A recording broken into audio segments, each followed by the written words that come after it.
There's a new kid in town. There's a new kind of extraordinary figured wood that we're starting to use here at PRS called Mango. It's wild looking. It has a fingerprint different on every top. It's beautiful, it's musical. Everything about this stuff I'm enjoying.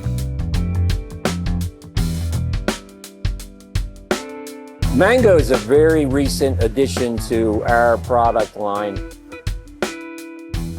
That developed out of a conversation with Paul and a fretboard supplier that we have, where Paul just asked, what other kinds of woods do you have? What's interesting? When I first saw the Mango, the supplier that was in my office, he showed it to me. I said, that's going to work really well. And 9 times out of 10, you're showing something new and it's not going to work. But this was flat out going to work, and I love that.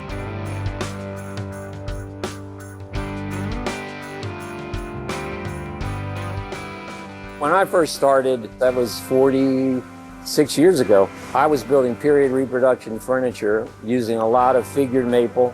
Paul had just gotten his first commission from Carlos Santana. The problem was he didn't have all the wood that he needed.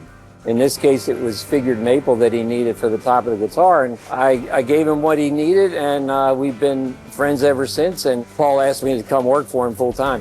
Wood sourcing has changed a tremendous amount since I started. It's a lifetime event, really, buying wood and figuring out how to get really good instruments to you. It's challenging in a lot of different ways, not only in just finding the wood, but maintaining the relationships with the people that have it, keeping them happy, and getting the material that we want. I've known Michael Reid a long time, and he really knows his stuff. It's really a pleasure to work with him. He's always out searching wood, sending me pictures. Can you use this? What do you think about this? He's really key to getting this stuff here. We got a really, really solid group of suppliers, and I'm very grateful that that's the case. Wood buying is an art form. You have to have good relationships with the people that cut the trees and cut the tops. It's not just a job for them, it's a passion. We have wood vendors that we still buy from going back to not quite the beginning of the factory, but nearly from 1986, 87. Having a consistent wood supplier and not having to jump around and vet guys every time you have to find a different maple or more something. It's important that they know our values and what we're after, and they do.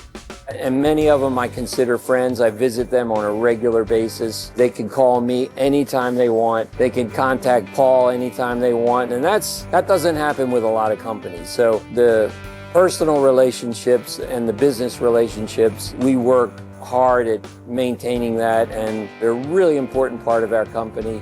We are having regular conversations about sustainability and what woods to use in the future, and the future of maple and mahogany, and how we can keep growing as a company and still be responsible. Basically like urban salvage. It doesn't come from a forest.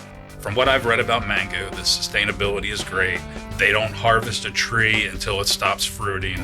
In Indonesia, a family wants a mango tree for the fruit, so it's commonly planted all over Indonesia. All the wood that we use on these Mango guitars are figured in a different way.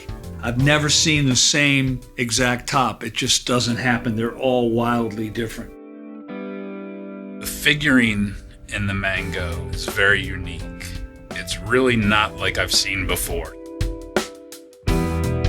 From one end to the other, really cool natural chevron in the wood to just zigzags of grain line going all over the place.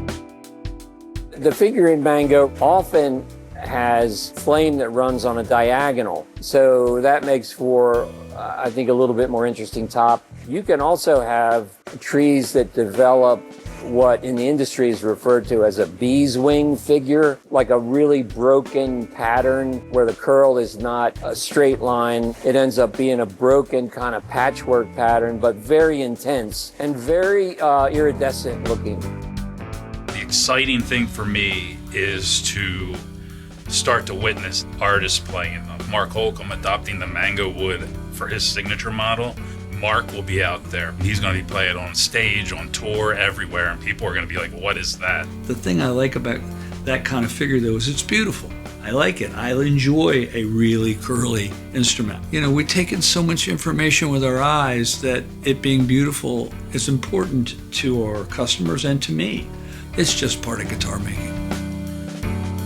When it got in the shop, I know a bunch of concerns came up right away. How is it going to machine? How is it going to sand? How is it going to take stain? One of the other things that came out right away was acclimation. The first batch of mango I saw, man, it looked wet. Wood drying is really important here. When we get mango, sometimes it's sopping wet and it's heavy, but once it's dried, it's pretty lightweight. We were able to get it to a point where it is easier to work than maple on a sanding side. And that, I think, was super impressive from the wood drying and acclimating perspective. It's just so soft and consistent that it's become one of our favorite woods to work over at Body Team. So it is a lot more porous than maple. Even though it looks similar, the grain is more open. We do have to grain fill these tops, unlike maple. And then it is a big difference when we base coat sand it. You know, they're a little more sinky, you got a little more sanding involved. It's not as white in color as the curly maple tops, so they benefit much more from darker colors. Back in the wood shop, we actually assign the colors because we have the experience of working on wood and can understand how this stuff's going to behave later on. So if these tops are pretty yellow, you have to know that when you go over it with blue, you're going to get green effects coming through it. And we've been able to use that to our advantage. We've been able to come up with a selection of colors that really plays into the natural strengths of mango. So if there's like a darker top, we'll try to stick with more like the browns and the more natural tones.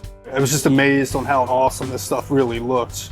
It definitely pops the same as maple when you apply the stain, but at the end of the day, they turn out roughly the same. I'm interested in the caliber of the curl. I'm interested in the caliber of the way it looks, but I'm also extraordinarily interested in how the guitar is going to sound. My experience of this mango is it makes really good musical instruments because in the end, that's what really turns a musician on. How does that guitar sound plugged through his rig? But in terms of this mango and that piece of it, we're having really good experiences making instruments with it.